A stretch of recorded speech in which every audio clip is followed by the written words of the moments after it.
Bienvenue au rendez-vous de la mobilité de l'île de Montréal. On est salle comble ce matin, on est très content et content de vous accueillir. Je me présente, mon nom est Rebecca Gélissia, je suis responsable des démarches collaboratives et changements de comportement au Conseil régional de l'environnement de Montréal.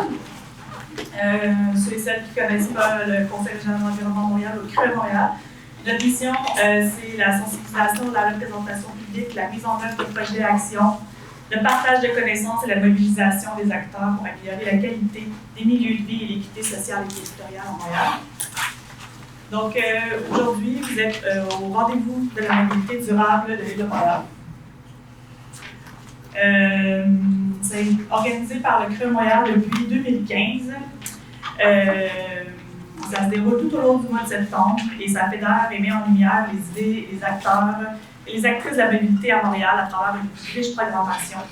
Cette année, les rendez-vous de la mobilité de Montréal sont 3 journées. Donc, on a aujourd'hui les rendez-vous de la mobilité sobre et intelligente. Il y aura le 24 septembre aussi à la Maison de développement durable, le rendez-vous de la mobilité collective et le 26 septembre, le Forum de la mobilité active au centre Léonard de la Médicis à Saint-Léonard. Donc, on tient aussi à remercier les partenaires des rendez-vous de la mobilité, soit notre partenaire financier mobilisateur Montréal Physiquement Active, ainsi que les partenaires influenceurs à l'Agence de mobilité durable et l'Autorité régionale de transport métropolitain.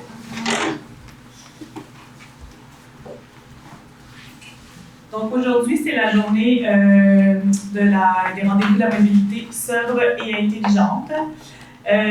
Donc on décide d'appeler cette journée-là aujourd'hui pour désigner en fait toutes les pratiques, les politiques qui englobent l'ensemble des dimensions de la mobilité durable, puis pour aller aussi au-delà de l'utilisation des modes de transport, mais aussi des sujets transversaux qui doivent s'aborder, peu importe les modes de transport qui sont utilisés.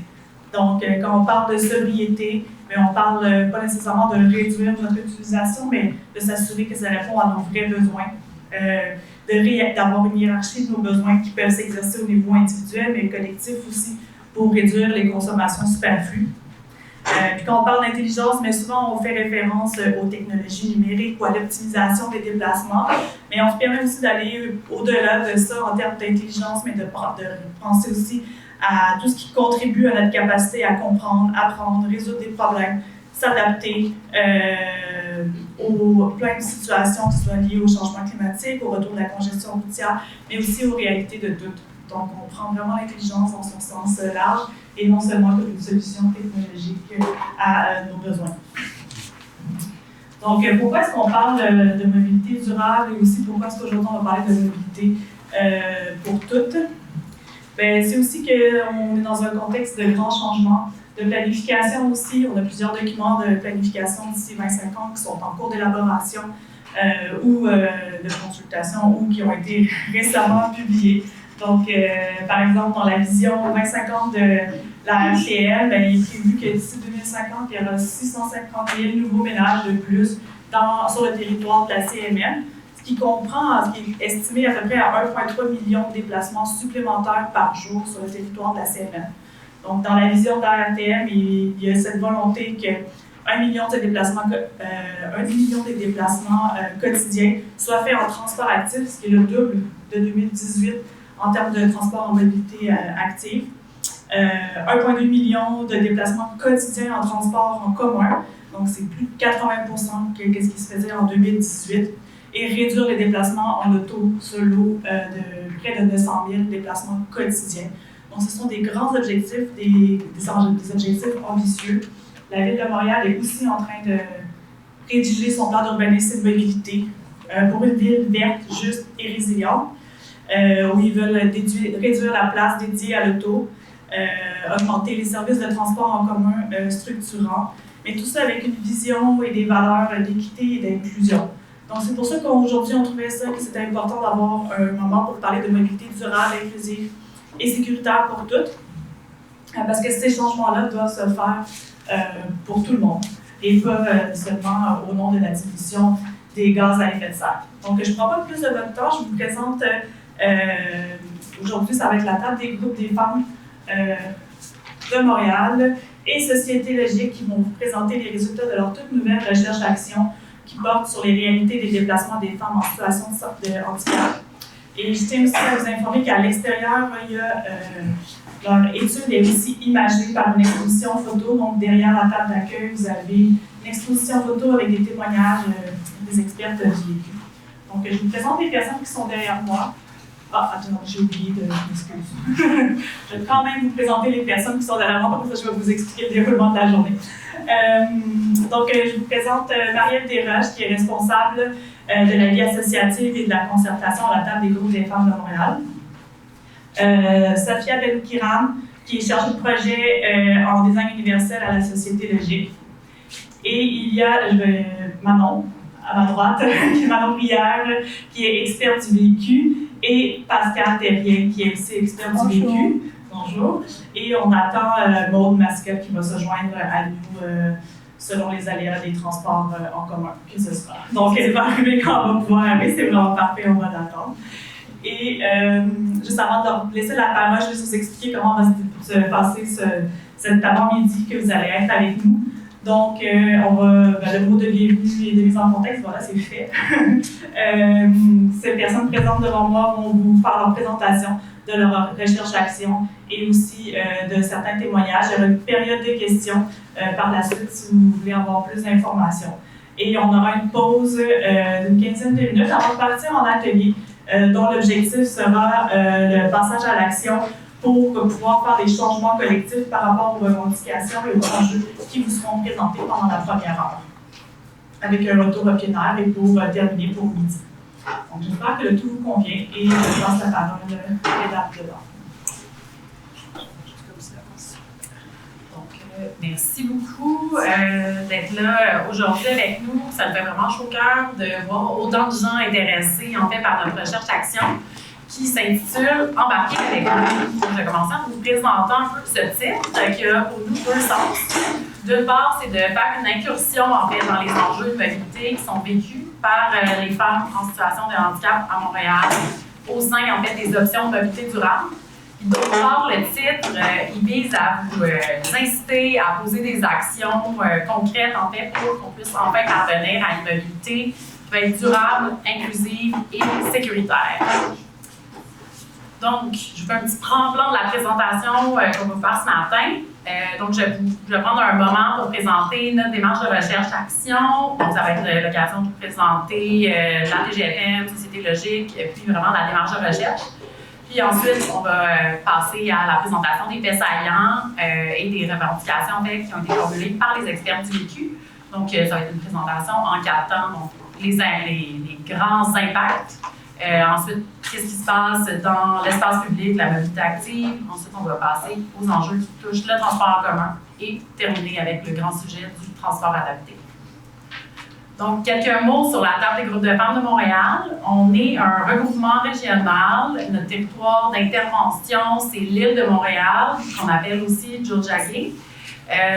Donc, on est une instance de concertation qui regroupe plus de 80 membres qui travaillent dans divers secteurs d'activité, comme l'hébergement, l'employabilité, la santé, les centres de femmes. On existe depuis plus de 25 ans. Et donc, les groupes se rassemblent à notre table pour promouvoir et défendre les droits des femmes dans une perspective féministe, donc d'égalité entre les hommes et les femmes, mais aussi entre les femmes elles-mêmes. Donc, on essaie d'adopter une posture intersectionnelle, de comprendre bien que les femmes ne sont pas toutes pareilles, elles ont des réalités diverses. Donc, notre recherche-action provient du projet Femmes et rapport à la ville qui visait à développer les capacités de la table de nos membres et partenaires à intervenir sur les enjeux urbains dans une perspective féministe et intersectionnelle. On a consulté les groupes féministes montréalais pour savoir quels étaient les grands enjeux, les préoccupations par rapport à la ville. Puis, on a développé à partir de ça une plateforme de revendication sous 4 grands thèmes, dont la mobilité, le logement, la vie de quartier, puis la lutte à la précarité. On a rassemblé plus d'une trentaine de recommandations et une centaine de perspectives d'action aussi. Il y a des petits dépliants là, de cette campagne-là qui sont disponibles à la sortie si vous êtes intéressés par d'autres thématiques. Et donc, cette plateforme-là, pour nous, c'est une analyse différenciée selon le sexe dans une perspective intersectionnelle de la ville. Puis on a diffusé justement avec la campagne Montréal féministe, là, que on peut voir avec les fabuleux vêtements qu'on apporte aujourd'hui, puis aussi les dépliants qui sont à l'extérieur. Donc, l'idée, c'était vraiment d'avoir cet appel à l'action. Puis, c'est ça, on travaille, puis en fait, c'est le projet de mobilité émane un peu de toute cette mobilisation-là qui est avec nos membres, donc Société Logique, avec qui on organise l'atelier d'aujourd'hui. Merci. Donc, Société Logique, on est un OBNL avec une mission de promotion du design universel dans les sphères d'aménagement. Donc, on travaille à intervenir dans la création d'environnements qui sont universellement accessibles. Autant en architecture, architecture de paysage, urbanisme, etc. On fait du service conseil, puis on est membre depuis 2021 de la Table des groupes de femmes de Montréal. Donc, nos membres, en fait, qui sont autonomes, décident un peu d'où vont nos projets à la table. Donc, les membres ont décidé de porter un projet autour des femmes en situation de handicap au sein des options de mobilité durable. Et là, on pourrait se demander pourquoi. En fait, moi, je me demanderais davantage pourquoi pas. Parce qu'en fait, les municipalités, on le sait, là, déploient de plus en plus d'actions autour de la mobilité durable, ce qui se traduit par des pistes cyclables, des voies réservées, plus de transports communs, des piétonisations. Et les femmes en situation de handicap sont particulièrement concernées par tout ce virage, parce que comme on le voit à l'écran, elles utilisent davantage les transports collectifs dans leur déplacement quotidien, plus que les femmes sans incapacité, puis que les hommes avec ou sans incapacité. Puis aussi, elles sont majoritaires au sein du transport adapté, qui est l'une des options de transport collectif. Et donc, pendant l'élaboration de notre plateforme de revendication, il y avait plusieurs femmes en situation de handicap qui étaient mobilisées dans le comité, mais aussi qu'on a mobilisées dans le cadre de la consultation, qui nous soulignaient en fait que les actions pour la mobilité durable tendaient à les oublier en fait. Que souvent, en fait, les nouveaux aménagements manquaient un peu de l'inclusivité ou qu'en fait, amenaient des nouvelles sources d'insécurité. Puis en fait, il y a eu beaucoup de dénonciations au niveau de l'insécurité vécue dans le transport adapté. Et donc, on a essayé, on a fait notre possible pour intégrer toutes ces préoccupations-là dans notre plateforme de revendication, mais il nous manquait vraiment des données pour avoir une crédibilité sur le sujet, disons, pour pouvoir vraiment intervenir. Parce qu'en fait, il y a très peu de groupes de femmes qui s'intéressent directement à la mobilité. C'est souvent une préoccupation générale, mais jamais le champ d'action central. Puis les groupes féministes sont particulièrement préoccupés par les enjeux de mobilité parce que les femmes en situation de handicap, ne sont pas extérieures, en fait. Elles font partie de leur personnel, comme Manon, qui travaille au Y des femmes de Montréal, ou Pascal, qui est militante au Centre d'éducation et d'action des femmes, puis il y a Maud Arrivé, qui est directrice d'une organisation. Donc, les femmes en situation de handicap font partie des milieux de travail. Ce sont aussi des résidentes en hébergement, en logement, etc. Puis, on avait vraiment un momentum à la table pour développer ces connaissances, puis un plaidoyer collectif. Et donc, c'est une démarche qui s'appuie sur la mobilisation de nos membres. On a les logos ici là, de toutes les organisations qui en ont fait partie. Donc, on a l'INEI-PSH, Société Logique, la Maison des femmes sourdes de Montréal, Logifemme, le Y des femmes de Montréal, Défis sans limite, puis Action Femmes Handicap. C'est une démarche qui a été soutenue financièrement par le secrétariat à la condition féminine, mais aussi par l'UTAX, qui nous a permis d'avoir une stagiaire en urbanisme qui a travaillé sur le sujet, grâce aussi à la fabuleuse collaboration de Sophie Paquin, professeure en urbanisme, qui est dans la salle ici présente. Et donc, notre démarche, on parle d'une démarche de recherche, d'action, même participative. Donc, on peut souvent découper la démarche en deux volets. On a toute la recherche qui vise à documenter les enjeux de mobilité qui sont vécus par des personnes qui s'identifient comme femmes avec des limitations fonctionnelles et qui naviguent quotidiennement à Montréal.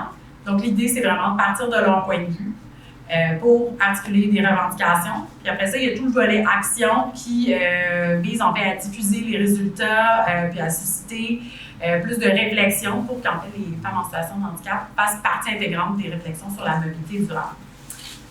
Et donc, on va se concentrer un peu plus sur le volet recherche, donc un petit topo sur la méthodologie. Donc, on voulait vraiment partir des personnes expertes, en fait, des personnes directement concernées. Donc, on a formé un groupe d'experts du vécu qui, justement, vivent avec des limitations fonctionnelles, puis naviguent à Montréal à tous les jours, en transport en commun, à pied, en fauteuil motorisé, etc. Donc, ce sont des personnes qui ont une connaissance intime de la mobilité, de ces enjeux, en tant que travailleuse, en tant que mère, en tant que retraitée, en tant qu'étudiante. Puis c'est ça, comme je disais, ce sont toutes des personnes qui gravitent autour de la table des groupes de femmes de Montréal. Donc, on leur a demandé de tenir un journal de bord sur leur mobilité quotidienne pendant 2 périodes de 4 semaines, soit à l'hiver 2023 et à l'été 2023 également.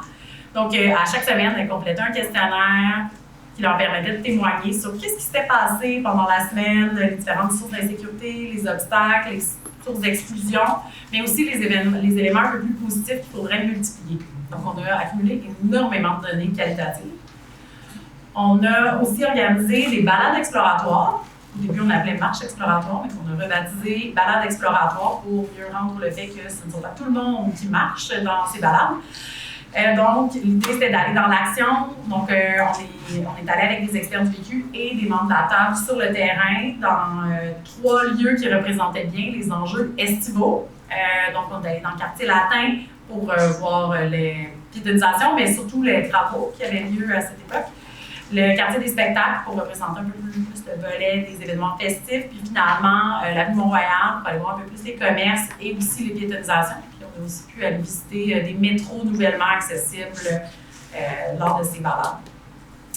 Et finalement, pour le volet recherche, on a organisé un grand sondage qu'on a lancé en mars 2023. L'idée, c'était d'aller chercher de la donnée quantitative, donc auprès des femmes, encore une fois, qui vivent avec des limitations fonctionnelles et qui se déplacent régulièrement à Montréal. Donc, c'était un questionnaire d'une trentaine de questions là, qui appelait les participantes à qualifier leur sentiment de sécurité, d'accessibilité dans différents aménagements, services, puis aussi relations avec les populations. Donc, le questionnaire était disponible en français, en anglais, en LSQ, en ASL. Puis on a 147 personnes qui ont répondu au cours du printemps 2023. Puis on a quand même un échantillon qui est relativement représentatif de la population montréalaise. Là, donc on a des différents âges qui sont représentés tant dans le questionnaire que aussi dans les experts du vécu. Ils habitent 15 arrondissements et 7 villes différentes. La majorité ont un revenu familial qui est en deçà de 40 000 $, ce qui est représentatif de la population en situation de handicap. Puis ensuite, les limitations aussi étaient quand même assez diversifiées. Donc, on parle principalement de douleurs chroniques, d'enjeux au niveau de la mobilité, santé mentale. Puis après ça, les personnes répondantes avaient aussi plusieurs aides à la mobilité différentes. Là, on voit ici au tableau là, les plus fréquentes, là, dont la canne, le fauteuil manuel, le déambulateur, fauteuil motorisé, puis l'accompagnement et l'interprétariat. Donc, puis, question de compléter encore avec un petit peu plus de données qualitatives. On a tenu des groupes de discussion auprès de populations qui sont plus difficilement rejoignables avec un questionnaire. Donc, on a tenu des groupes de discussion avec la communauté aveugle, sourde et racisée ou issue de l'immigration. Puis donc, à partir de toutes ces données, on a procédé à une analyse des données quantitatives et qualitatives qu'on va vous présenter aujourd'hui. Dans le fond, cette analyse-là, on l'a fait de façon participative, donc en engageant les personnes expertes du vécu qui ont assisté à de nombreuses réunions, au-dessus de 30 heures d'analyse collective pour enrichir, un peu mieux comprendre en fait certains résultats qui nous semblaient étonnants, puis surtout en fait parvenir à identifier des revendications qui sont pas encore celles de la table des groupes de femmes de Montréal, mais celles en fait des experts du vécu qu'on va vous présenter aujourd'hui. Puis on a aussi profité de ces rencontres-là pour développer certains outils pratiques, là, dont une fiche sur comment aménager un débarcadère et une aire d'attente qui est justement disponible dans la fiche synthèse que je vous ai distribuée. Et donc, on peut passer au fait saillant. Merci. Donc, au cours de la présentation, on va vous présenter une série de faits saillants des résultats de la démarche. On a décidé de commencer par les impacts des enjeux de mobilité sur le quotidien des femmes en situation de handicap, dans un but de conscientisation, mais aussi parce qu'on réalise à quel point le corps bâti peut avoir un impact majeur, notamment sur la charge mentale des femmes en situation de handicap. Donc, vous allez le voir, les impacts quotidiens associés aux enjeux de mobilité sont nombreux. D'abord, plus de 2 répondantes sur 3 ont indiqué avoir des coûts supplémentaires, notamment associés aux taxis qu'elles doivent prendre, à défaut d'avoir des alternatives de transport qui sont réellement accessibles. Ensuite, à peu près la même proportion sentent une importante charge mentale pour la planification des déplacements. On a 2 répondantes sur 3 qui disent également limiter leurs déplacements, qui doivent carrément des fois annuler leur activité. Ensuite, comme enjeu quotidien, on a la perte de temps dans le transport, par exemple les détours qui sont occasionnés avec le transport adapté, on va pouvoir y revenir en masse plus tard. Puis, il y a près de 80% qui vivent du stress par rapport à leurs enjeux de mobilité. La plupart arrivent également en retard à leur activité quotidienne. Donc, les experts du vécu ont souvent mentionné être dépendants du transport adapté en raison de l'hostilité de la voie publique, surtout en hiver, et des transports en commun réguliers. Par contre, on va le voir plus tard que le transport adapté, c'est vraiment pas une solution qui est parfaite, qui comporte son lot d'enjeux. C'est pas une solution en soi qui est réellement accessible et sécuritaire pour les femmes en situation de handicap.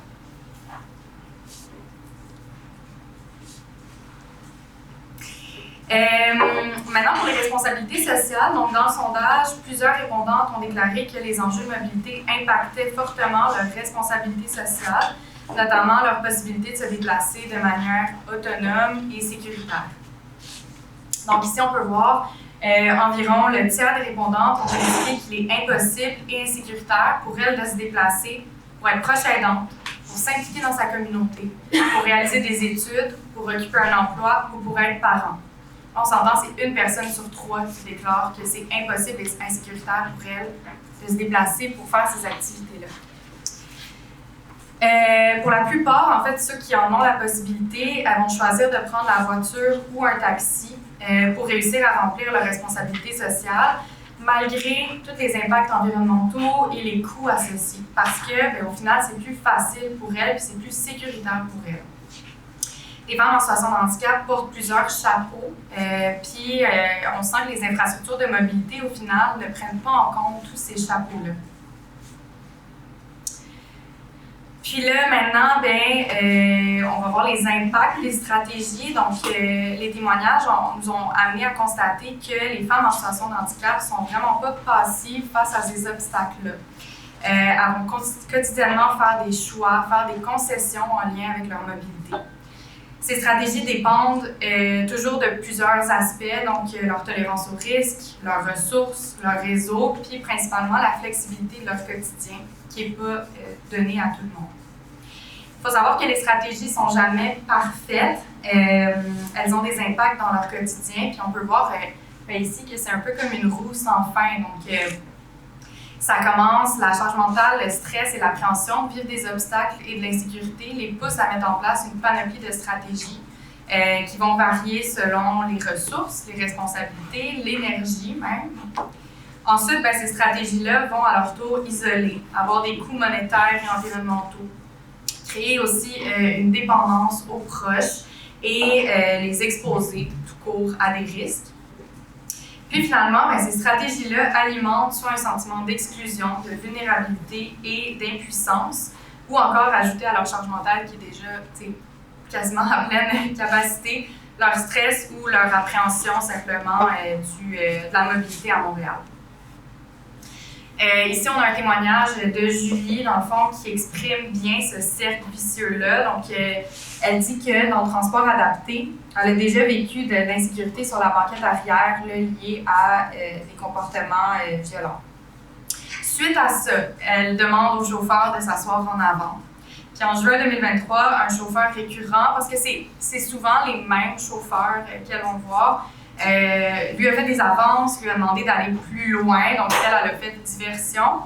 Mais maintenant, elle ne sait plus où se mettre dans le véhicule, en fait, parce que en arrière, c'est pas sécuritaire, puis en avant, on risque de vivre de l'insécurité également. Donc, elle a dit qu'elle a la charge mentale de ne pas être trop sociable, de ne pas porter de jupe, etc. Donc, cette expérience s'ajoute à son appréhension du transport adapté que beaucoup de femmes en situation de handicap vivent tous les jours. Maintenant, pour mieux comprendre le fond de ces impacts, on va s'intéresser aux enjeux liés à la mobilité active pour justement accéder à leur destination. Vous le savez probablement, mais quand on parle de mobilité active, un petit rappel, là, on parle de toutes les formes de déplacement effectuées à l'aide de l'énergie humaine, avec ou sans assistance électrique. Donc, on parle de marche, de vélo, mais aussi de déplacement en fauteuil roulant manuel ou électrique. Ici, on voit des résultats par rapport à l'accessibilité et au sentiment de sécurité des modes de déplacement actifs.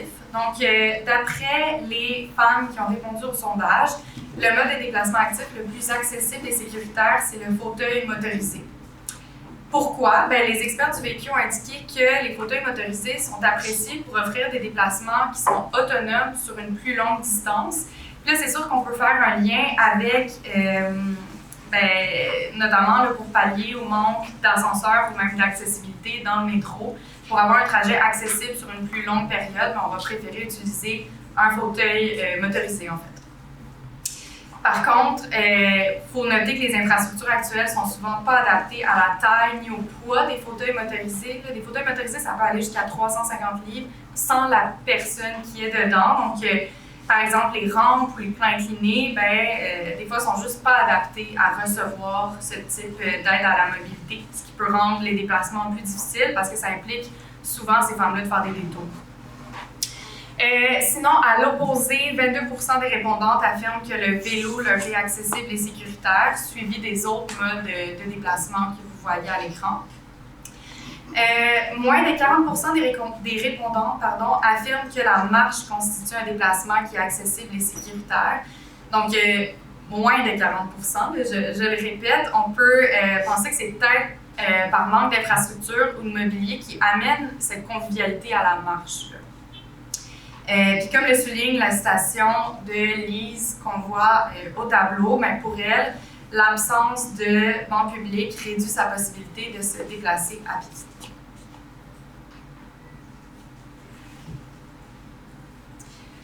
Maintenant, concernant les attitudes et comportements des autres personnes sur la route, vous pouvez voir que, sans surprise, c'est les automobilistes qui sont perçus comme contribuant au danger et à l'inaccessibilité par la moitié des répondantes quand même, suivi des cyclistes avec 2 répondantes sur 5 et la police dans les rues avec 1 répondante sur 3. Avec ça aussi, on peut voir que les piétons sont davantage associés à la sécurité et à l'accessibilité. On a d'ailleurs collecté de nombreux témoignages de femmes qui disent que les cyclistes et les automobilistes sont vraiment source d'insécurité pour elles, notamment en lien avec le non-respect du code de la route. Donc, on parle de vitesse excessive, le fait par exemple de rouler à vélo sur le trottoir ou ne pas respecter les arrêts.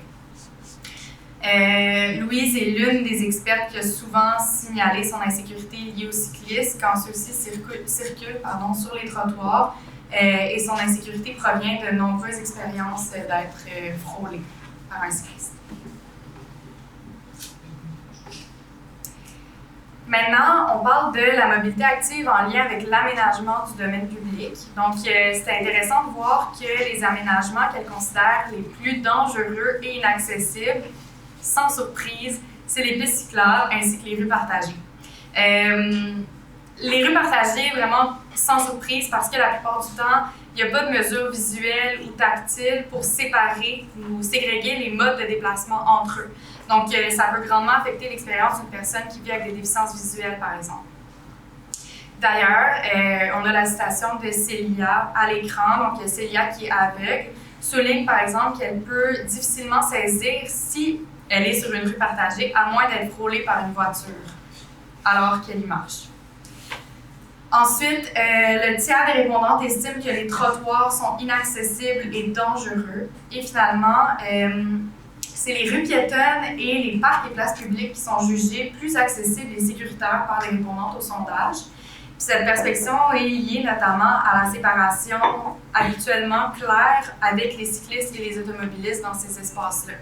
Par contre, quand la séparation n'est pas présente ou perceptible, par exemple sur les rues piétonnes temporaire où les cyclistes peuvent encore passer à pleine vitesse, là, où il n'y a pas encore eu de mesure d'atténuation de la vitesse. Bien, plusieurs témoignent des enjeux liés à cette sorte de cohabitation un peu plus forcée avec ces cyclistes-là. Quand on parle aussi d'insécurité et d'exclusion, c'est important de voir les sources les plus fréquentes, mais aussi à travers la lentille des saisons. Donc, c'est ce qu'on a fait. Parce que c'est vraiment un mythe de croire que l'hiver est la saison la plus, la pire ou la plus dangereuse pour les personnes en situation de handicap. Il y a des enjeux tout le temps, à longueur d'année. Donc, je vous nomme les sources d'exclusion qui revenaient le plus au sondage. Donc, l'hiver, si on commence par là, les trottoirs mal déneigés empêchent les femmes de se déplacer. Il y a aussi le fait que les appareils de déneigement vont parfois laisser de la neige devant les passages piétons. Donc, ça fait un enjeu pour les personnes qui utilisent des aides à la mobilité parce que, bien souvent, la neige qui va être accumulée va être sur les bateaux pavés. Donc, pour passer du trottoir à la chaussée, il n'y a aucune manière de le faire, en fait. Ou les appareils de déneigement vont laisser de la neige devant des débarcadères pour transport adapté. Ce qui fait en sorte qu'on ne peut pas débarquer la personne à la bonne place ou carrément l'embarquer dans le transport adapté. Ce qui fait en sorte que ça peut occasionner des détours vraiment importants là, pour ces femmes-là. Il y a aussi le temps de traverse trop court, qui est plus ardu en hiver, là, avec la neige, la glace, etc., qui a été relevé comme étant une source d'exclusion par ces femmes-là. Ensuite, on va passer à l'été. Donc, à l'inverse, les principales sources d'insécurité sont en lien d'abord avec les chantiers de construction. Donc, c'est vraiment pas surprenant. Les trottoirs aux abords des zones de travaux sont souvent inaccessibles. Puis, les gens s'en rendent compte trop tard parce qu'ils sont rarement adéquatement signalisés. Sinon, sont remplis d'obstacles, de matériaux qui obstruent le passage, puis qui rendent en fait le chemin insécuritaire. Une de nos répondantes qui vit avec une déficience visuelle a d'ailleurs expliqué dans son journal de bord avoir tombé dans un chantier, là, carrément, l'été passé. Donc, c'est un réel enjeu. Ensuite, il y a la piétonisation des rues. Pas de surprise, qui est ressortie parce qu'elle implique une cohabitation avec les autres usagers, puis c'est souvent source d'exclusion. Donc, on a relevé avec le sondage beaucoup d'exemples de cyclistes qui roulaient vite, proches des femmes. Puis, c'est important de noter, dans la foule qu'engendrent toutes ces piétonisations, il y a encore plus de risques de se heurter aux personnes sur le passage. C'est particulièrement insécurisant pour les personnes, par exemple, avec des déficiences visuelles ou des déficiences intellectuelles qui voient leur trajet quotidien perturbé par les détours, donc autant liés aux piétonisations qu'aux travaux. Puis finalement, l'été, encore aujourd'hui, il y a de nombreuses aires de jeu dans les parcs de Montréal qui sont inaccessibles, notamment en lien avec le choix de revêtement de sol. Le paillis, c'est pas accessible, et le choix de modules, en fait, de mobilier. Donc, c'est une source importante d'exclusion pour elles. Puis ça, c'est autant pour les enfants en situation de handicap que pour les parents ou proches aidants en situation de handicap qui veulent accompagner leur enfant. Puis, maintenant, les sources d'insécurité et d'exclusion en tout temps. Il y a un manque de toilettes publiques qui sont universellement accessibles, mais également de mobilier urbain pour assurer des déplacements qui vont être plus sécuritaires. Donc, on parle de places assises, de lampadaires, etc. Ces éléments-là manquent souvent dans des secteurs où le design vise à exclure ou éloigner des populations qui sont jugées comme indésirables, par exemple des personnes en situation d'itinérance ou des jeunes, des adolescents. Puis finalement, on a reçu beaucoup de témoignages concernant des commerces pas accessibles, des événements tenus dans des lieux ou des locaux qui sont inaccessibles. Puis cette indisponibilité locale demande aux femmes en situation de handicap, en fait, de se déplacer à l'extérieur de leur quartier, même parfois à l'extérieur de la ville, notamment dans des grandes surfaces ou des centres commerciaux pour répondre à leurs besoins quotidiens. Donc oui, on veut encourager l'économie locale, mais pour certaines, c'est impossible. Donc, on va passer aux revendications. Je vais vous inviter à les lire directement dans la fiche synthèse parce que ça peut être un peu redondant, on en a beaucoup. Mais dans le fond, on met l'emphase sur l'importance de mieux inclure les besoins et réalités des femmes en situation de handicap dans les aménagements pour la mobilité active, ainsi que de réaliser des aménagements accessibles pour effectuer des traversées de rue en toute sécurité. Maintenant, je vais passer la parole à Pascal, qui va témoigner d'une expérience qui souligne l'importance d'adopter des pratiques organisationnelles aux enjeux saisonniers et de rendre les destinations plus accessibles et inclusives. Bonjour à toutes et à tous. Merci de me recevoir. Je trouve important de prendre parole parce que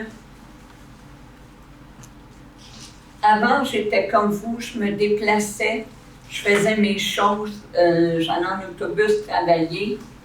Et la maladie a fait que ça m'a amené à avoir une mobilité réduite. Moi, mon handicap, oublie ça, là, je ne suis pas capable. Ma mobilité réduite, juste comme aujourd'hui, là, toute la charge mentale que ça amène, faire tous les détours à cause des constructions. Sainte-Catherine est piétonne, on m'a déposé sur Clap. Le chauffeur est venu me conduire. Tu sais, normalement, il me dépose, il me prend à la maison, il me dépose devant la place. Mais il y a des détours, tout, on doit s'accommoder. Donc, on passe par des chemins qu'on ne sait pas. Moi, je suis quelqu'un qui va planifier. Quand je faisais ma route, je regardais les restaurants et les stations de gare, parce que ici arrive de quoi. J'ai des places où je peux avoir du secours. Et une charge mentale aussi, c'est que tu arrives, chauffeur, tu es capable de t'attacher, mais le chauffeur t'attache. Là, il te pogne les seins. Et toi, c'est la ligne est mince sans me dire, c'est une agression ou pas?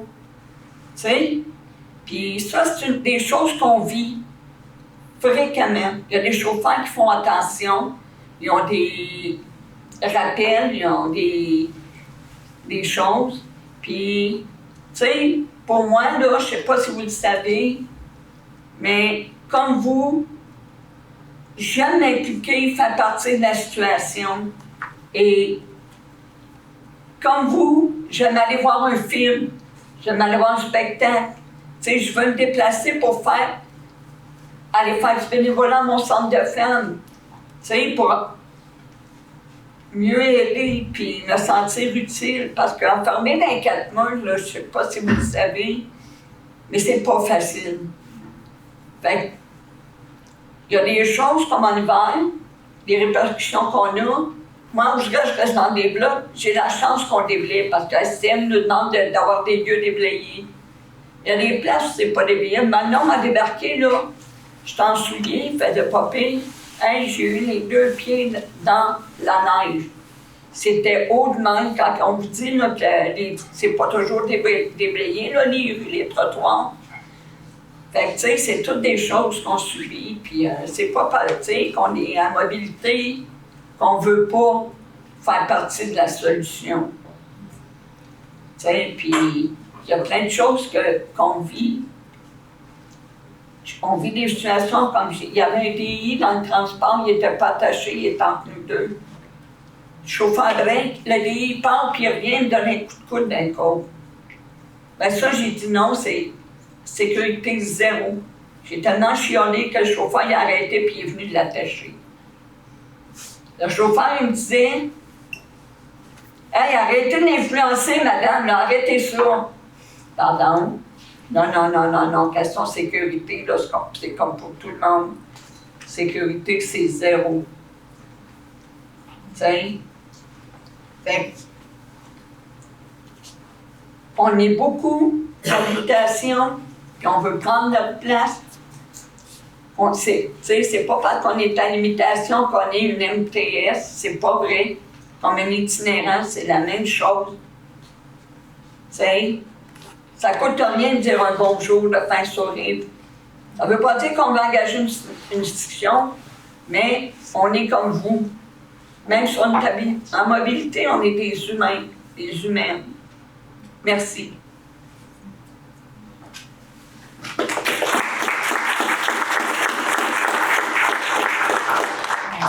Merci Pascal. Merci Marie-Ève. On va poursuivre sur le transport collectif, qui est, comme le dit le titre, là, un élément crucial pour la participation sociale des femmes en situation de handicap. Comme tu l'as souligné, Pascal, le transport adapté, on l'utilise, mais idéalement, on aspire à pouvoir se déplacer comme tout le monde. Donc, on rappelle là, les femmes en situation de handicap dépendent davantage des transports collectifs dans leur déplacement quotidien. Puis quand on parle de transport collectif, on renvoie à 3 grands types de moyens. Donc, les transports en commun réguliers, là, dont les horaires, trajets sont prédéterminés à l'avance, comme l'autobus, le métro, le train. Après ça, on a le transport adapté, qui fait partie de ce cocktail-là du transport collectif. Donc, c'est un transport qui pallie aux obstacles que présente le réseau régulier en offrant sur réservation là, des véhicules itinéraires et accompagnements qui sont adaptés aux besoins individuels des personnes qui vivent avec une incapacité qui affecte grandement leur mobilité. C'est pas tout le monde qui est en situation de handicap qui a accès au transport adapté, puis dans les mêmes conditions également. Puis finalement, il y a tout ce qui relève des navettes aussi, qu'on va considérer comme du transport collectif, parce que dans le fond, ça facilite le déplacement entre certains lieux précis comme l'aéroport ou encore traverser le fleuve alors que le pont tunnel, par exemple, est fermé ou fortement réduit. Donc, on a demandé aux répondants du sondage de qualifier en fait la sécurité et l'accessibilité de différents moyens de transport. Et on a 2 répondantes sur 3 qui qualifient le transport adapté comme plus sécuritaire et accessible. On le voit quand même, c'est quand même de loin. Le taxi et le covoiturage vient aussi dans les modes de transport préférés. Cette tendance, en fait, s'explique par la possibilité de se déplacer de porte à porte, en fait, ce qui permet d'éviter beaucoup d'obstacles dans les trajets quotidiens. Ce qu'on n'a pas, en fait, avec l'autobus, le métro, le train. Puis, en fait, c'est ça, c'est l'explication qui rejoint un peu la station de Célia qu'on a à l'écran, là, qu'il n'y en a pas de moyen de transport 100% sécuritaire, mais que le transport adapté est quand même supérieur en termes de sécurité et d'accessibilité. Donc, on a une personne sur 3 qui qualifie le réseau d'autobus, métro, comme étant accessible. Puis, finalement, c'est seulement 2 personnes sur 10 qui vont considérer que les navettes fluviales, les services de mobilité partagée, comme ici, sont accessibles et sécuritaires. C'est ça, en fait, les experts du vécu nous ont expliqué que ces services, souvent, ont juste pas vraiment été pensés avec une diversité capacitaire en tête pour l'adaptation des véhicules, des vélos, ou encore les services, en fait, qui sont nouveaux ou, en fait, qui sont temporaires. Maintenant, on se tourne vers les comportements, les attitudes des autres personnes.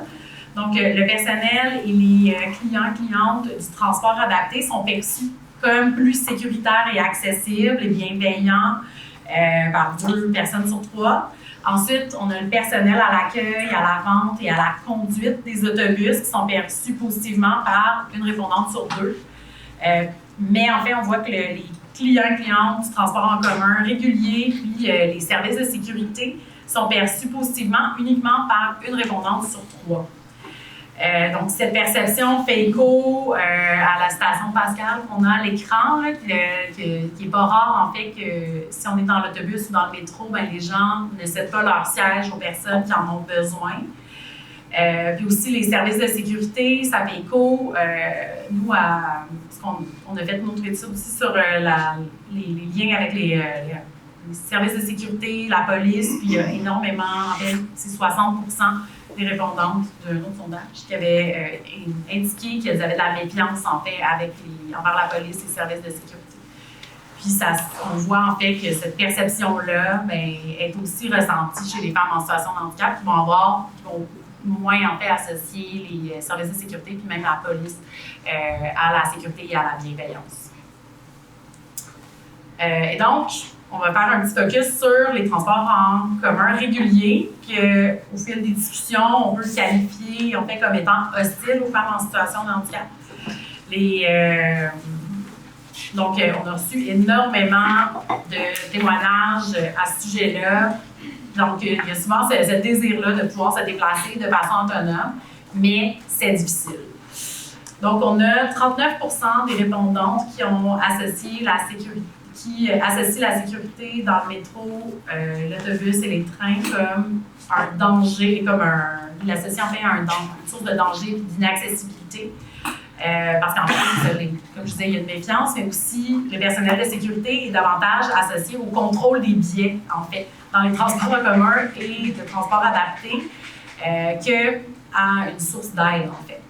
Ensuite, on a 41% des répondants qui qualifient le réseau d'autobus, de métro de dangereux et d'inaccessible. Et donc, les sources de stress, d'insécurité, d'exclusion, les bas tableaux, là, mais on parle des bris d'équipement pour l'accessibilité, comme les escaliers mécaniques, les ascenseurs, les rampes d'accès dans les autobus, les signaux sonores. Juste pour vous donner des exemples très concrets, je pense que le métro à Place des Arts l'ascenseur est encore brisé. Non, elle est réparée. Il est réparé. Il l'était hier, brisé. Puis c'est pas rare, en fait, que les signaux sonores, qui sont cruciaux pour une personne qui est aveugle, ben, ils sont brisés. Puis en fait, souvent, quand il y a ces équipements-là qui existent, ben, les chauffeurs d'autobus n'ont plus le réflexe de pallier puis de l'offrir à l'oral aux personnes parce qu'ils n'ont plus cette habitude-là. Il y a peu de toilettes publiques qui sont accessibles. Il y a énormément de lacunes d'accessibilité dans les stations de métro, notamment celles qui n'ont pas été rénovées récemment, là, mais on parle d'ascenseurs qui sont absents, de hauteur de comptoir et de tourniquets qui sont inadéquats. Il y a un manque de bancs et d'abribus, surtout en fait quand les arrêts sont déplacés. Donc, on se retrouve à devoir attendre debout au soleil. Et possiblement encore plus longtemps parce que l'autobus qui vient de passer, ben, il n'était pas sa rampe abaissé. Son plancher n'a pas été en mesure de s'abaisser, donc il faut attendre encore plus longtemps au soleil ou à la neige. Il y a de nombreux manques de civisme là, de la part des autres personnes à bord qui ne lèvent pas les yeux, qui s'assoient dans les sièges réservés, qui n'offrent pas d'aide. Il y a plusieurs qui ont vécu en fait des situations de harcèlement de rue avec des roulements d'yeux, des commentaires, des attouchements, des menaces à leur endroit ou à leur chien d'assistance. Il y en a plusieurs qui nous ont mentionné que le fait que les mesures d'urgence ne sont pas accessibles. Les annonces sont uniquement à l'audio, il n'y a rien de visuel. Les navettes, quand il y en a, elles ne sont pas accessibles. Et en fait, parfois, il faut évacuer un quai de métro et un quai qui n'a pas d'ascenseur. Donc, on peut se retrouver à devoir utiliser des équipements de service ou encore de devoir aller faire un U-turn au bout d'une ligne de métro pour être en mesure de retrouver une possibilité de sortir en fait d'un quai. Puis il y a les enjeux de déneigement, là, des arrêts d'autobus, des trains, donc tout le chemin pour s'y rendre. Et tous les arrêts d'autobus là, qui sont déplacés par les travaux de piétonisation dont on a parlé. Donc pour ça, ben, les experts ont beaucoup parlé de la dépendance au transport adapté, mais en fait, vraiment, il y avait beaucoup d'espoir de « Ah, OK, cette nouvelle station-là est accessible, donc ça m'amène un nouveau chemin qui est possible à faire de façon plus autonome. » Donc, je vous amène aux revendications.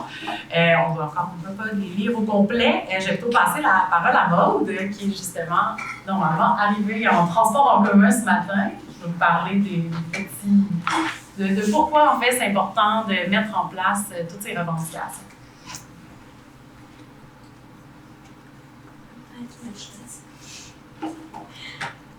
Bonjour tout le monde, vous allez bien? Oui. Donc, vous avez peut-être remarqué que je suis arrivée en retard. Pour vous donner un petit topo, moi j'ai de l'aide à domicile. Il faut avoir quelqu'un avant 8 h le matin. Donc, c'est resté, même si je travaille, qui commence à 9 h. Donc, il n'y a aucun employé qui sont disponibles avant 8 h, qui fait en sorte que des événements comme aujourd'hui à 9 h, c'est impossible pour les personnes dans ma condition. Donc, c'est de dire que je suis en retard aujourd'hui, c'est pas volontaire, mais c'est vraiment une question d'accessibilité. J'ai dû prendre mon temps vite, puis après ça, prendre le temps de me préparer, de déjeuner, préparer mes affaires et tout, et me rendre pour venir ici. Donc, j'ai décidé de prendre le transport en commun parce qu'il fait beau aujourd'hui. Je me suis rendue de chez moi jusqu'au métro P9. Mais avant de partir, il fallait que je regarde l'application de la STM pour savoir si l'ascenseur était en fonction. Donc, si l'ascenseur n'est pas en fonction, je dois aller à une autre station de métro.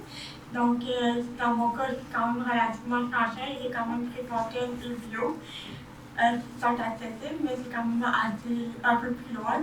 Donc, une fois que j'ai vu que c'était accessible, que je pouvais y aller sans problème, mais ça ne dit pas que peut-être que rendu sur place, l'ascenseur ne sera pas en masse, parce que souvent, ils ne vont pas l'indiquer dès maintenant que l'ascenseur ne fonctionne pas. Donc, à ce moment, tout s'est bien déroulé. Après ça, il a fallu que je regarde à la station Val des Arts pour savoir si l'ascenseur était réparé à Fleury ou sinon de sortir à l'autre entrée de la salle des spectacles. Donc, il faut vraiment reconnaître un peu les raccoins du souterrain de Montréal. Donc, finalement, tout s'est bien déroulé ce matin. Il n'y a pas eu de pépins. Mais comme j'ai dit, ça peut que ça soit un autre, que j'essaie de passer ma carte au puce si ça ne fonctionne pas, ou que j'essaie de remplir ma carte au puce. La personne au guichet, elle est en pause, donc elle ne peut pas utiliser les bornes pour prendre des tickets. Donc, c'est tous des obstacles, au fur et à mesure qu'on est confronté à tous les jours aussi. Là, aujourd'hui, cette conférence, la personne est arrivée pour 8 heures, mais cette semaine, c'est supposé de 8 heures, la personne est arrivée à 8h45. Donc, ça vient de caler toute mon planning à ce niveau-là aussi. J'essaie d'éviter le transport adapté le plus possible parce que malheureusement, on vit beaucoup de harcèlement de rue, comme on l'a mentionné tout à l'heure, mais aussi d'harcèlement psychologique et physique, autant de la part des chauffeurs que les usagers qui sont avec nous. C'est une chose qui est très très peu parlée, qu'on est grâce à ce rapport, on a pu le dénoncer. Voilà.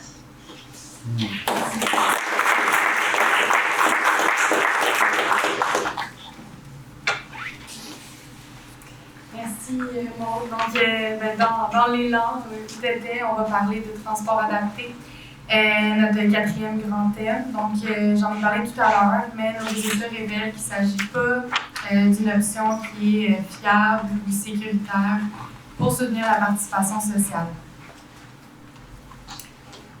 Donc, d'abord, on a colligé un grand nombre de témoignages concernant de l'insécurité vécue durant l'attente et à bord du transport adapté. Donc, je vais vous présenter les 3 grandes sources. Premièrement, en lien avec le personnel du transport adapté, on relève notamment des comportements dangereux au volant, comme le fait par exemple de parler au téléphone ou être agressif en conduisant. Aussi, les erreurs d'adresse sont très fréquentes, puis ça crée des situations extrêmement insécurisantes pour les usagères, notamment aveugles ou avec un trouble de la parole, qui peuvent se retrouver perdus à cause d'une erreur d'adresse, puis sont comme obligés de débarquer pas à la bonne adresse en fait. On en a parlé un peu, mais il y a aussi des gestes non consentis, attouchements envers les passagers par les chauffeurs. Notamment au moment d'attacher les clients ou simplement de ne pas les laisser s'attacher toutes seules parce qu'elle en a parlé. Donc, ça contribue à un sentiment d'infantilisation qui est très fort. Puis plusieurs ont fait part des questions intrusives et des remarques sexistes de la part du conducteur ou encore d'un refus arbitraire de les laisser s'asseoir dans le siège avant. Ces micro-agressions participent à créer un environnement qui est stressant et insécuritaire dans le transport adapté. De l'autre côté, plusieurs cas d'agression physique ou sexuelle d'autres usagers ont été rapportés par ces femmes. Ensuite, les sources d'insécurité sont nombreuses au moment de l'attente et de l'embarquement. Donc, de façon générale, les témoignages pointent vers un manque de bandes d'éclairage, un manque d'accès à l'aide, de toilettes. Plusieurs notent que la zone d'embarquement pose un risque de collision de par son emplacement, donc c'est pas nécessairement dans des endroits qui sont très stratégiques. L'hiver, attendre le transport adapté dehors dans le froid peut devenir dangereux. Puis, j'en ai parlé un peu tout à l'heure, mais lorsque les débarcadères sont mal déneigés, les chauffeurs peuvent refuser l'accès aux clientes carrément. Fait qu'imaginez attendre 30 minutes dans le froid sans transport adapté pour finalement se faire dire qu'elles ne peuvent pas rentrer dans le transport. L'été, les travaux et la piétonisation des rues déplacent les débarcadères de transport adapté. Donc, puis il est rare qu'on retrouve l'information du nouvel emplacement, en fait, là, des arrêts déplacés, ce qui oblige le personnel à débarquer les clients loin de chez eux, loin de leur point de rendez-vous. Ces changements d'itinéraire compliquent et rallongent considérablement le trajet, en plus de constituer une source de stress importante pour ces femmes-là. Ça, c'est une source de stress de plus parce que, mettons qu'ils font la réflexion de ta rue, ils ne peuvent pas passer. Fait que toi, quand tu appelles, faut que tu t'appelles, tu leur dises « Venez me prendre à tel coin de rue parce qu'il y a une refond la chaussée. » Fait que là, toi, tu peux pas passer là. Fait que tu descends le trottoir, tu t'en vas plus loin, tu reviens. C'est une charge mentale de plus. Ben absolument. En fait, je pense que Maud l'a bien illustré comment il faut tout le temps prévoir à l'avance, mais encore plus tous les modes de transport, en fait. Maintenant, le fonctionnement du transport adapté complique considérablement le quotidien des personnes qui en dépendent. On parle ici d'une impossible conciliation famille, travail, vie sociale en transport adapté. Donc, plusieurs nous ont parlé de la lourdeur du transport adapté dans leur horaire. Il est question de retard important qui s'accumule au fil de la journée ou encore de jumelage, parce que c'est un système de jumelage là, pour aller chercher les usagers. Qui se traduit dans des trajets qui peuvent faire plus de 2 heures pour se déplacer sur quelques kilomètres seulement. L'organisation est aussi inadaptée aux besoins des usagères et à leurs responsabilités professionnelles ou familiales. Donc ici, on a relevé qu'elles ne peuvent pas réserver un transport à la dernière minute. Il faut le prévoir 24 heures à l'avance. Donc ça peut occasionner du stress et encore plus de planification. À moins que ce soit médical. Oui. Au moins, mais bon, il y a quand même autre chose. Ouais. Ensuite, l'accompagnement de proches est extrêmement contraignant dans le transport adapté. C'est vraiment du cas par cas. Il y a un âge limite. En fait, une femme peut être accompagnée de ses enfants jusqu'à l'âge de 14 ans. Ensuite, c'est vraiment du cas par cas. On a eu, dans la recherche, on l'a mis, là, mais un témoignage absolument horrifiant d'une femme après avoir accouché en fait de l'hôpital qui a voulu prendre le transport adapté avec son mari et son bébé. Puis le mari a été refusé en fait. Elle pouvait juste prendre son bébé avec elle. Puis ce qu'ils lui ont proposé en fait, c'est que le mari et le bébé prennent le métro tandis qu'elle prenne son transport adapté après avoir accouché. Donc, les femmes en situation de handicap peuvent être aussi des mères, peuvent avoir d'autres responsabilités, mais on semble l'oublier. Puis, on a aussi, les clientes sont limitées par rapport au nombre de sacs qui amènent dans le transport adapté, donc ça complique considérablement la possibilité de faire l'épicerie, par exemple. Ensuite, plusieurs ont rapporté que les véhicules sont souvent surchargés, qui obligent les femmes à se serrer davantage, risquer de se blesser dépendamment de leurs conditions physiques de départ. Puis les déplacements sont souvent éprouvants et très longs, malgré un coût mensuel important. Il faut savoir qu'elles sont pratiquement contraintes de prendre la passe mensuelle ou d'avoir une passe hebdomadaire parce qu'il n'est pas possible pour elles d'utiliser des billets individuels. En fait, il n'y a pas tout le temps des lecteurs de carte puce dans le transport adapté. Puis d'autres, comme Manon, dénoncent plutôt le coût en temps pour se déplacer. Donc, sa citation qu'on voit à l'écran souligne les réflexions qu'elle a par rapport au fait qu'elle hésite souvent de sortir, de peur de passer 2 heures à bord uniquement pour aller à quelque part. Donc, au niveau des revendications, encore une fois, je ne vais pas vous lire l'ensemble des revendications, mais je vais laisser la parole à Manon pour qu'elle parle de son expérience de déplacement dans le transport adapté, puis au final montrer l'importance d'agir pour améliorer la formation du personnel, de revoir les pratiques qui créent du stress, de l'inconfort et de l'insécurité, puis pour assurer la sécurité à bord du transport adapté. Bonjour tout le monde. Ça fait 42 ans que je prends le transport adapté. Donc, je pourrais écrire un livre avec plusieurs tomes sur toutes mes expériences, mais je ne vais pas vous embêter avec ça pendant des heures. Je vais vous donner quelques exemples que j'ai vécus. Tout ça pour dire aussi que le transport adapté n'est pas inutile. Ce n'est pas une critique de « on ne veut pas de transport adapté ». Pour moi, c'est essentiel. C'est quand même utile, mais il y a des choses à améliorer clairement. Si on parle au niveau de l'attitude dans les transports adaptés des chauffeurs, où on voit clairement qu'il n'y a pas de formation, souvent ils vont avoir une attitude infantile. Ils vont passer ma main de ma manette parce qu'ils ne veulent pas que je manipule pour rentrer dans le transport. Moi, j'ai ça, donc touchez pas à ma manette, je conduis très bien, donc laissez-moi conduire. Ou ils vont me dire, ils vont m'obliger, ils vont me dire, baisse ta vitesse, baisse ta vitesse. Hey, je sais à quelle vitesse et comment gérer mon fauteuil. C'est une extension de moi et de ne pas m'infantiliser en me forçant à rentrer avec eux à leur façon. Ça, c'est une des choses. Des commentaires, des fois déplacés. Mais comment tu fais que tu travailles, tu as un enfant, des choses comme ça qui sont pénibles, que je n'ai pas à entendre, je n'ai pas à me justifier de ce que je fais, c'est ma vie. Donc, il y a ça. Dernièrement, je suis rentrée dans un transport, on a une ceinture latérale maintenant, c'est nouveau, qui s'accroche à la ceinture ventrale. Et la deuxième personne, moi je l'avais mis, la deuxième personne est rentrée dans le transport et lui n'a pas mis. Elle lui a demandé est-ce que vous pouvez mettre la ceinture latérale. Il s'est mis à chialer en disant ben c'est ça, tout le monde va être en retard, ça va être de votre faute, là, on n'a pas le temps de faire ça. Je suis intervenue, j'ai dit non monsieur, c'est obligatoire maintenant et c'est sécuritaire devant moi, je me sens en sécurité avec cette ceinture-là. Si on a un impact, je reste à mon fauteuil.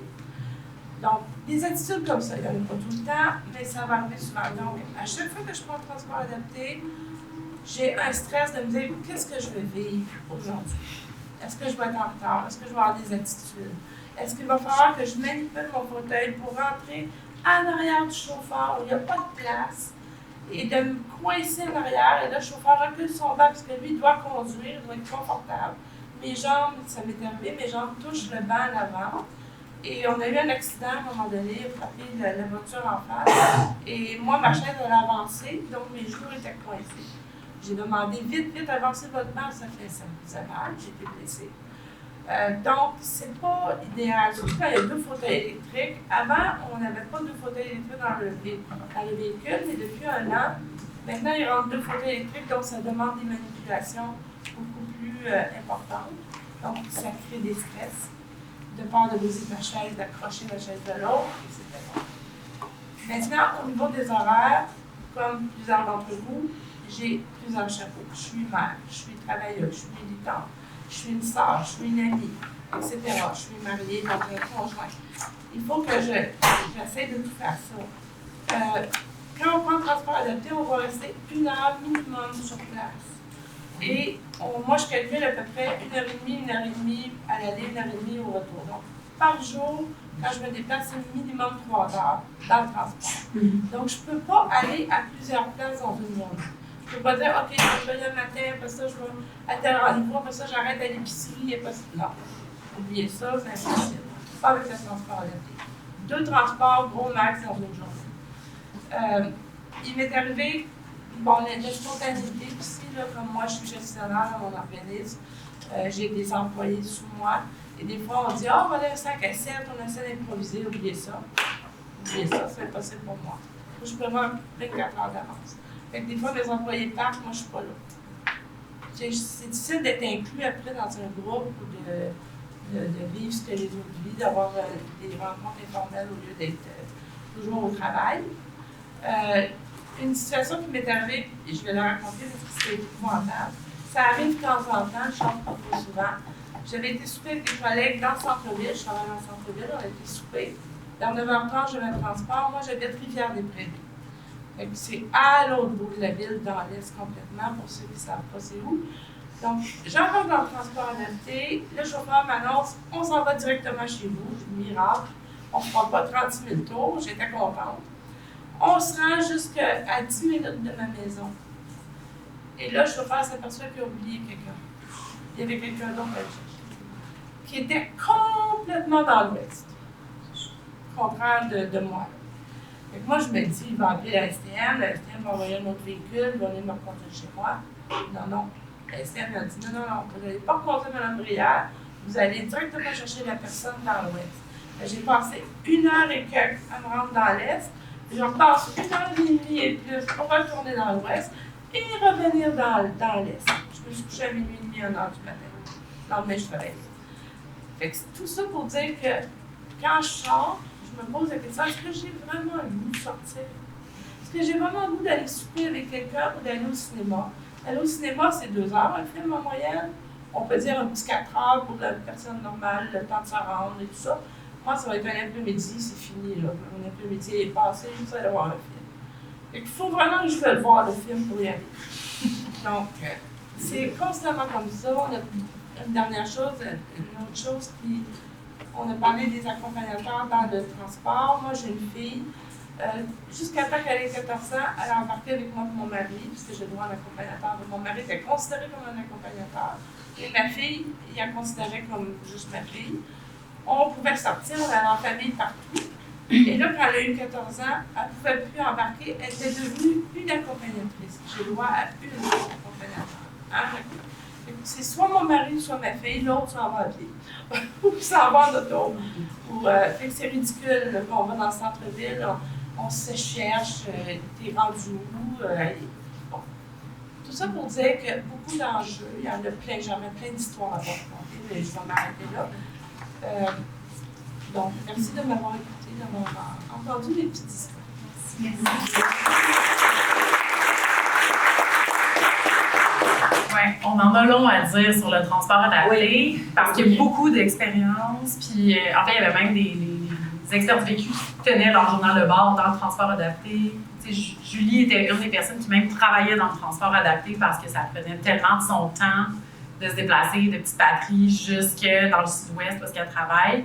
Fait qu'elle tenait son journal de bord, tu sais, dans son temps de transport, puis elle fait même ses tâches là, de planification de radio dans le transport adapté. Fait que c'est aussi c'est beaucoup d'obstacles, c'est beaucoup de frustration quotidienne, mais c'est aussi ce qu'on veut mettre de l'avant, c'est l'ingéniosité puis la capacité à être stratégique dans ses déplacements, comme Manon qui disait « Ah oui, là, je suis venue en transport adapté ce matin, puis je vais rouler jusqu'au Y pour pouvoir m'éviter un transport ou être capable de concilier. » Puis, bref, c'est pas juste, on fait pas juste subir, il y a quand même une certaine forme de résistance ou des stratégies qu'on mobilise.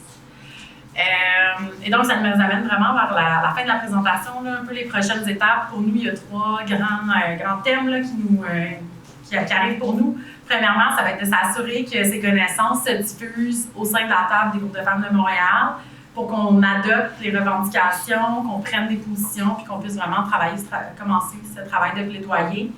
Ensuite, il va y avoir tout le travail de diffusion au grand public, donc de diffuser le rapport, les fiches synthèse, de tenir l'exposition photo dans différents lieux pour pouvoir sensibiliser le grand public, puis aussi les personnes concernées. Puis enfin, il va y avoir tout le travail pour faire cheminer les changements, donc le travail d'influence au sein de concertations clés, mais aussi via des rencontres avec des élus, des institutions, pour que les réalités des femmes en situation de handicap soient comprises, considérées, de participer à des consultations publiques, ce qu'on a même déjà commencé à faire au cours du projet, puis qu'on va continuer à faire, puis qu'on veut en fait continuer à faire avec vous aujourd'hui. Merci.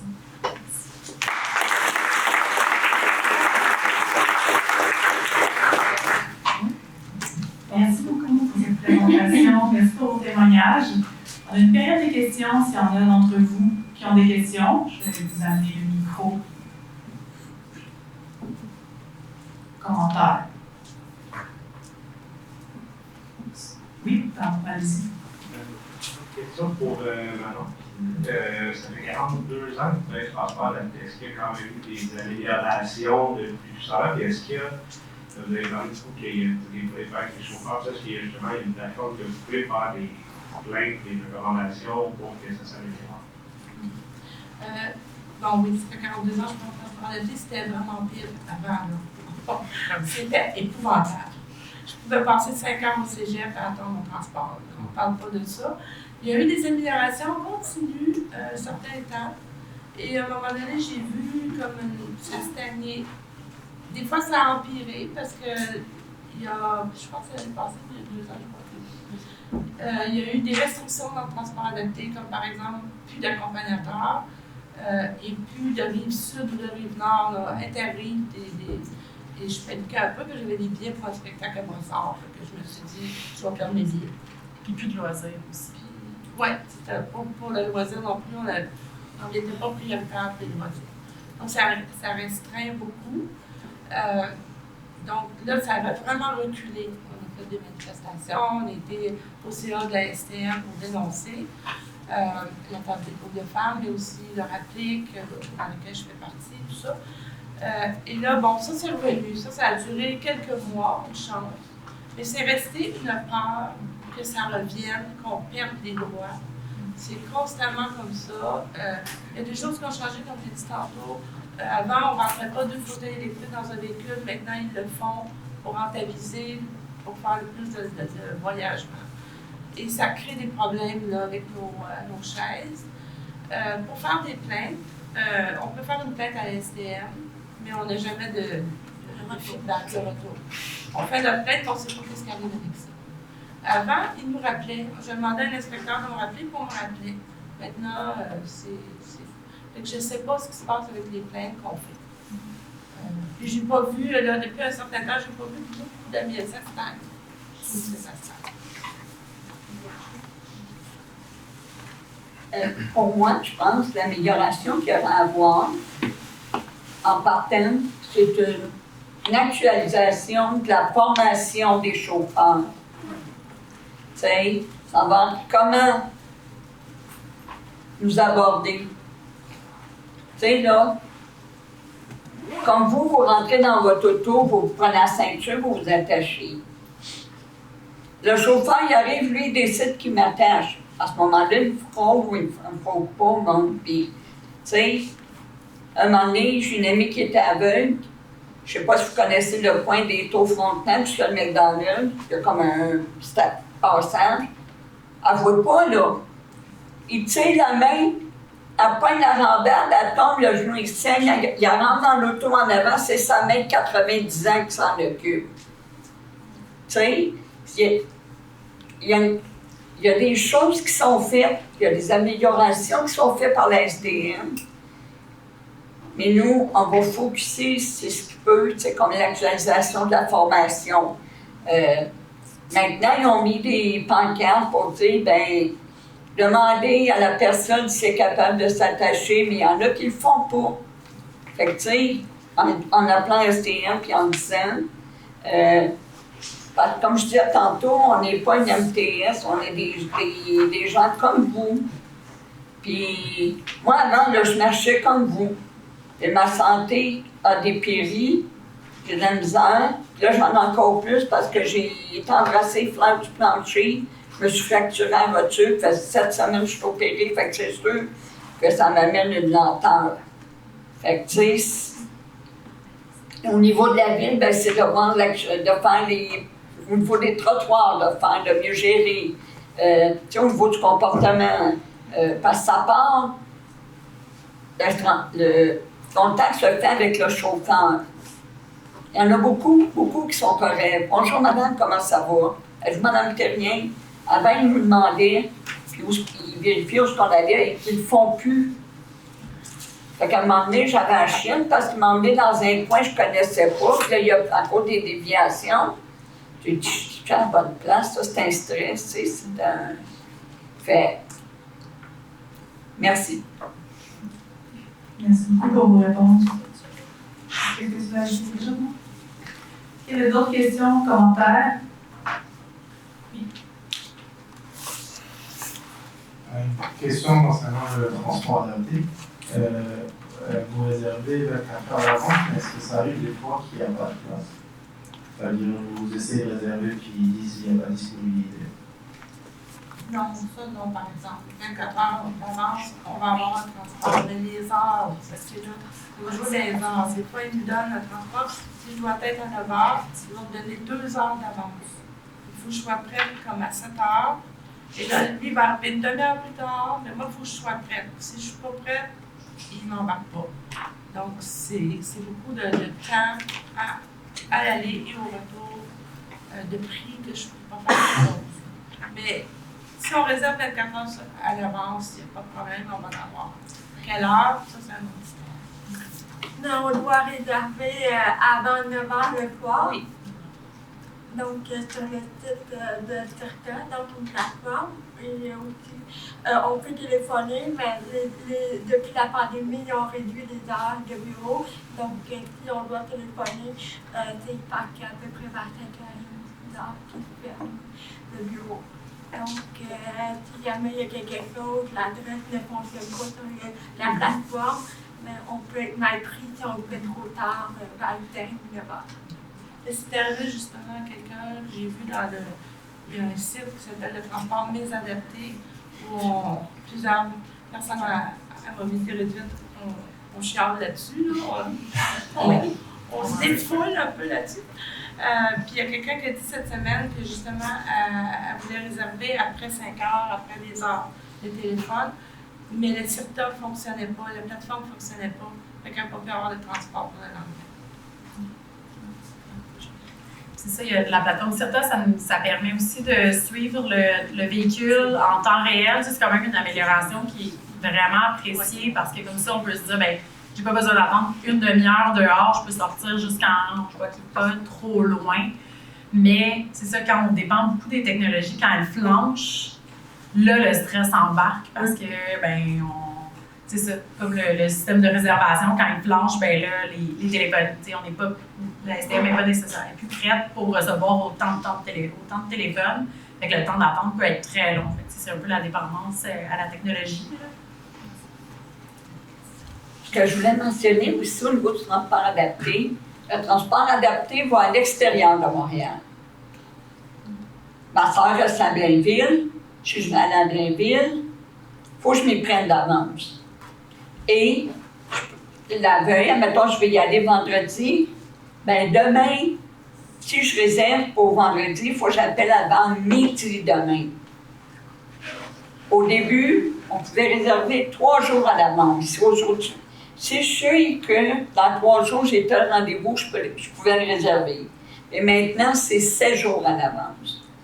Comme Marie-Ève disait, je vois dans mon profil, je devais être prête à 7h35 ce matin, donc à 7h05, une demi-heure avant, je pourrais le voir dans mon profil, puis ça me disait à quelle heure mon transport serait chez moi. Et 10 minutes avant, je pèse sur le lien, et je vois la petite auto, elle est à tel point de rue.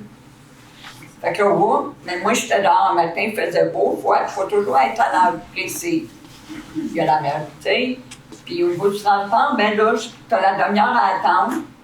Mais là-bas, ici, comme ici, ils m'ont déposé bien avant le thème. Fait que j'ai encore du temps d'attendre. À midi et demi, j'ai mis mon retour, ben je suis sciée. À midi et demi, je suis jusqu'à 1 heure pour attendre. Après la demi-heure, je peux appeler pour dire qu'il y a un retard. Fait que tu sais, oui, ils s'adaptent, mais c'est en se parlant qu'on va en venir à une amélioration. Merci beaucoup. Oui. Il y avait une question ici, puis après ça, il y avait par rapport. Bonjour. Je voulais connaître vos impressions par rapport au transport par taxi régulier, si vous l'utilisez, puis comment ça fonctionne présentement pour vous.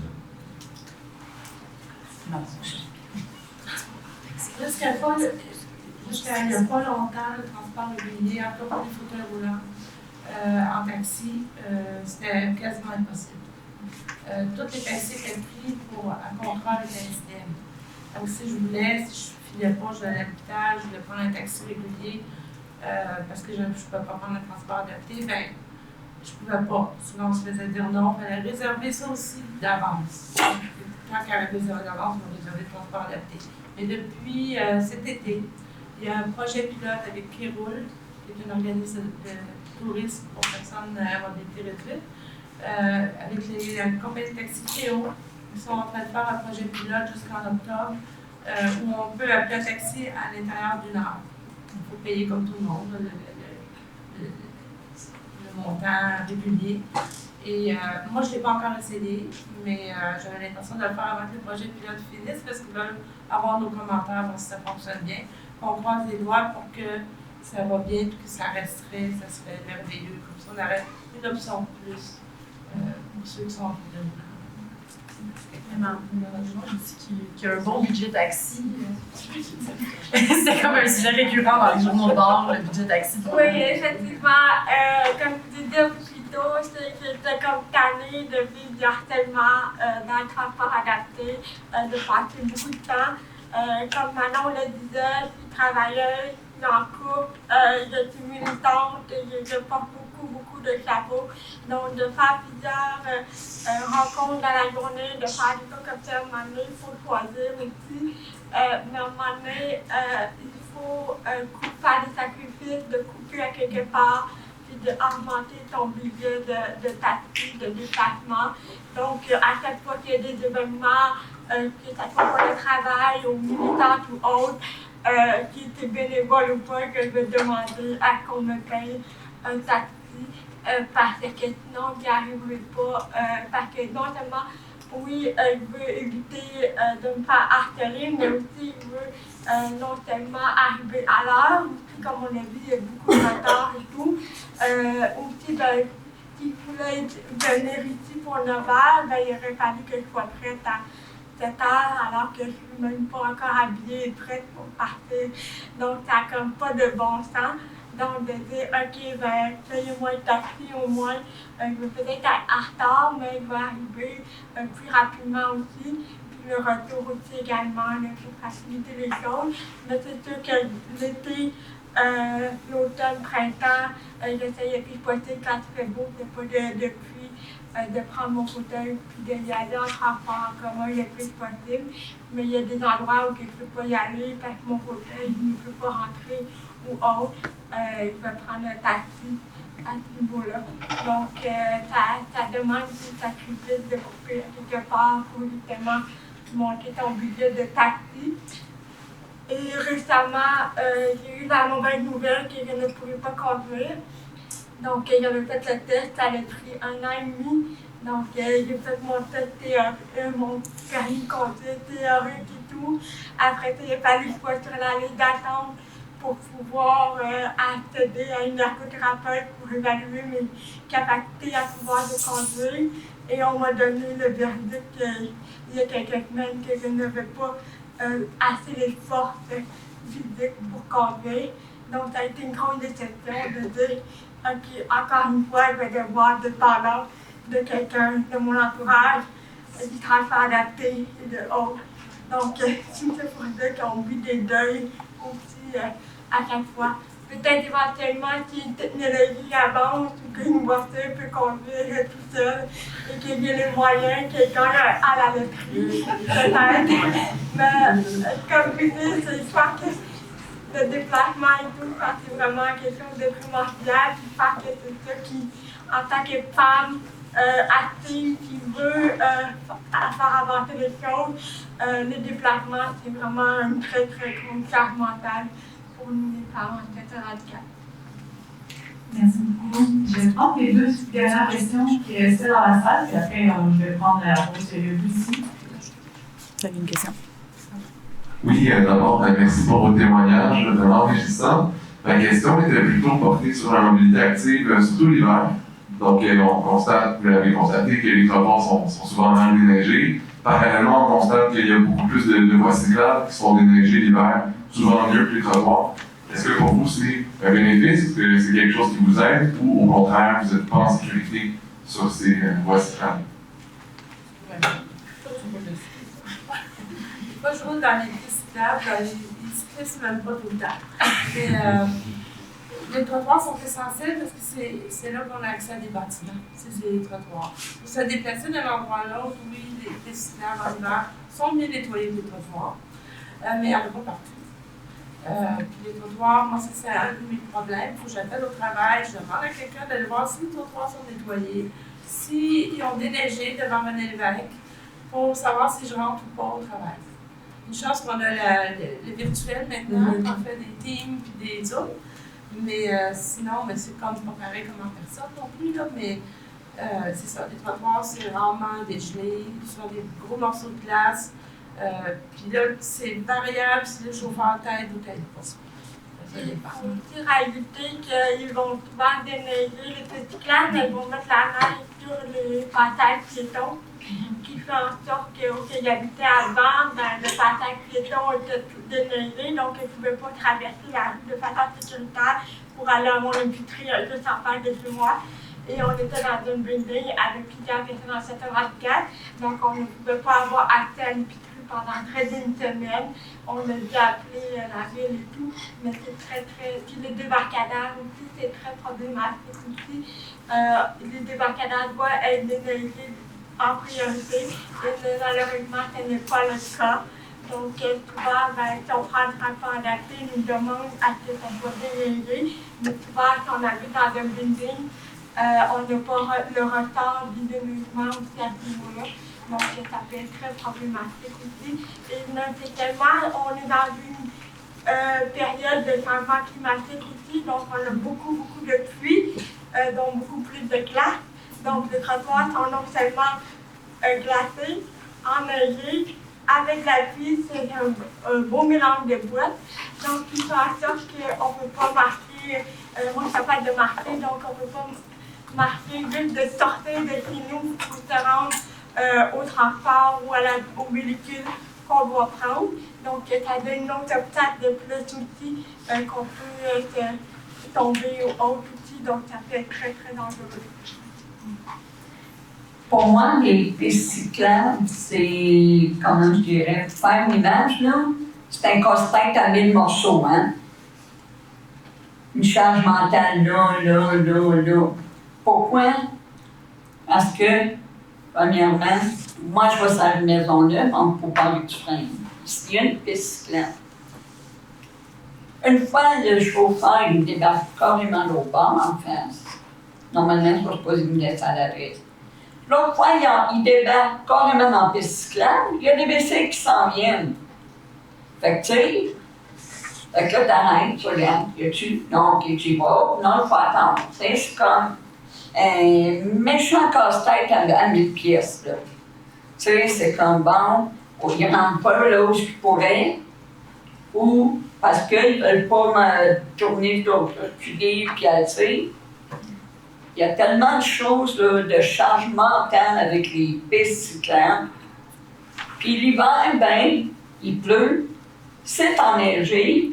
Moi, je suis à mobilité réduite, un DM qui appelle.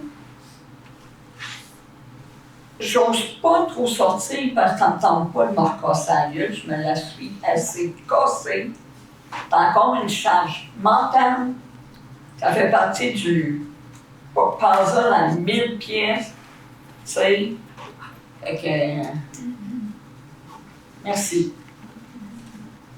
On a la dernière question de M. Z. Alors, c'est une question, je voulais ajouter un peu au point. Tantôt, on a demandé c'était quoi l'expérience en taxi. Juste faire un petit lien sur Mme Mira, bonjour, Mme Matica, Mme Perrier. Donc, j'ai la STM. J'ai laissé moi méchant aujourd'hui un peu. C'est transport adapté. C'est transport adapté aussi. Mais un enjeu auquel notre clientèle a fait face et va faire face aussi, super important au niveau du taxi. Puis, je pense que ça vaut la peine avec le panel qu'on a ici aujourd'hui d'en parler.